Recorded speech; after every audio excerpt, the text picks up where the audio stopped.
In 2024, I promised myself one thing, that I was gonna read 50 books. Not many to a lot of people's standards, but to someone who used to read once in a blue moon, that was a huge goal. And since I started this YouTube channel last year, I thought it would be a good idea to make videos about them. So I uploaded a book review almost every single month that year.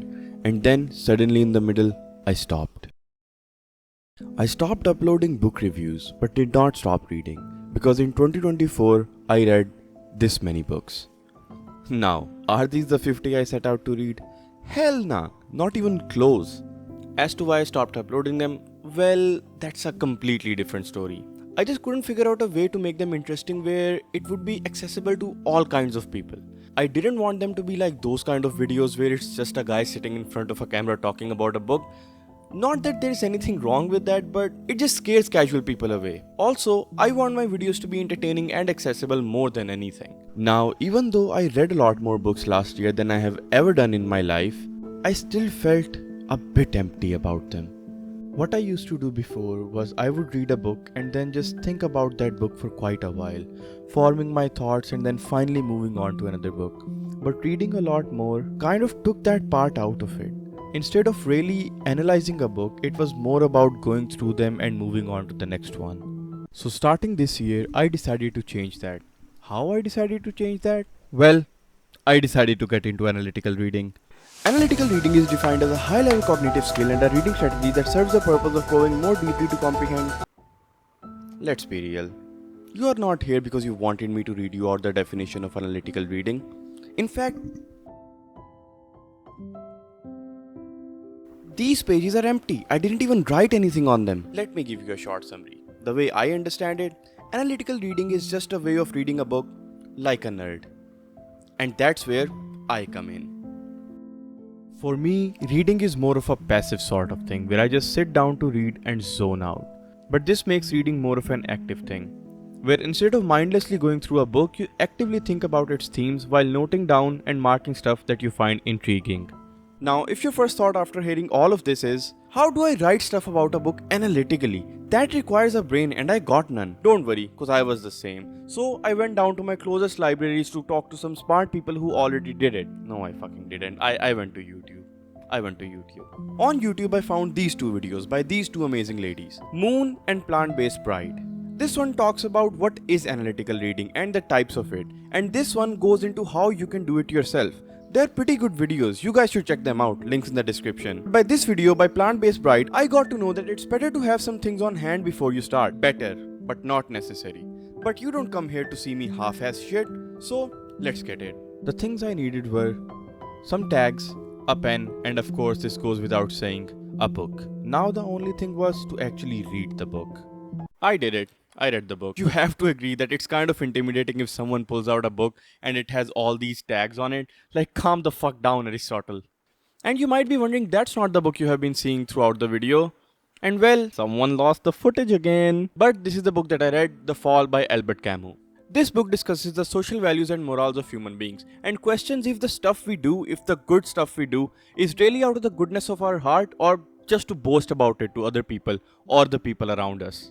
Last year in the few books that I read, I also read The Myth of Sisyphus and The Stranger, also by Albert Camus. And I'ma be real with you, I didn't really understand those books that well. Camus has a very specific way of writing, which I feel like is insanely tough, especially for beginner readers. I don't know what I was thinking when I started to read like his books, because I think a friend of mine suggested them to me. He was probably overestimating me and my capability to understand stuff. But I ended up reading them, and to be honest, Albert Camus and his writings are a little bit difficult to comprehend. One reason I think is because they are translated from French. That could be a big contributor because the English in these books are also a bit like more on the tougher side since it's not my native language. And other because the books just have so much depth to them. It's very hard to understand them by just reading it once. Now this book proved to be a very good book to read like this because this is Schizophrenia the book. I read this book's first 30 pages like 3 times. I wasn't doing it analytically before or like marking them or putting my thoughts on the book or anything. I was just reading them normally. and I could not understand them. I read them over and over again. I read it the first time. I was like, nope, I have no idea what's happening in the book. I read it the second time, had no idea what's happening in the book. And when I started to read it like this, where I started to really pay attention to every line, everything the character is doing, tagging the stuff that I am liking or the character might be thinking, then I realized why it was so tough to actually just read this. Now I'm gonna give you a fair warning for spoilers ahead, because I'm just gonna say one of the biggest thing that this book does. So this is your spoiler warning. 3, 2, 1. Yeah, I don't care now. So this book is just one guy talking to one other person, but the book only contains the dialogue of the one guy that's talking.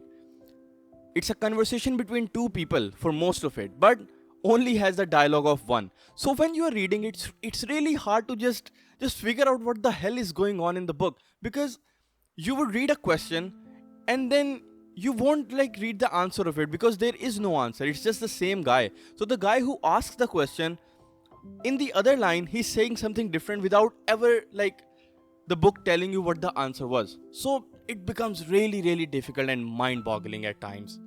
Or maybe that's just my goldfish brain. Now, since I was marking down everything and was really, really paying attention to everything that was happening in this book, I feel like I have such a better understanding of this specific book than I have of any other books I have ever read. And that's no joke. I feel like I know the character so much better. I feel like I know the premise and what the book was actually discussing so much better, because I think I even overdid it a bit, because I have like 50 tags on here and it is all filled with notes and stuff of just like me putting down my thoughts of what I think it is happening. And by the end of it, it was actually pretty correct.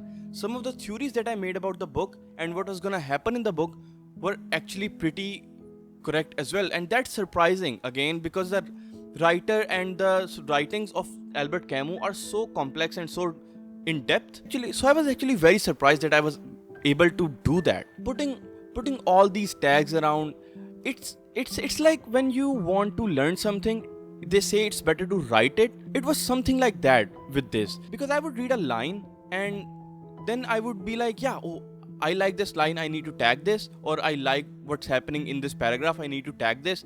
And when I would tag it, it was like it will just make like a core memory of it in my mind, where I still know some of the lines and some of the paragraphs that are in this book by memory, which is insane. Now, not everything was all hunky-dory while reading it like this, because as I said before, this turns reading it into such an active thing instead of just a passive thing where you just sit down and read. You have to have your tags on hand, you have to have a pen and paper, and for me, like a notepad, like sticky notes that I was carrying to like stick onto the pages if I wanted to write something, where I felt myself avoiding to read it more and more while I was reading it, where I would think about, yeah, I have free time, I should read it, but I was like, nah, it's going to be such a fucking hassle to just get everything together, even though they're just on my desk all the time, and just sit down and read it like this, where I was like, I kept postponing it, I kept not reading it, which I felt took a little bit fun out of the reading for me, because it took me like 2 weeks to read it like this. I don't think that is bad. That is a very fine time to read a book in. But I usually like to finish book in a week or something, because it keeps everything fresh in my mind and keeps me like up to date on everything. Rather than if I read it in a longer period of time, I sometimes forget what happened in the background. This is not, I am not making a good case for myself, am I? But really, I found that to be a big problem, and that got me thinking that I am probably not gonna read every book like this. Maybe like 1 out of 10 books, or a book that I feel like will be really meaningful, or a book by a writer that I find hard to understand, I'm gonna read like this. Other books, I'm not gonna read like this at all. I'm just gonna bing it.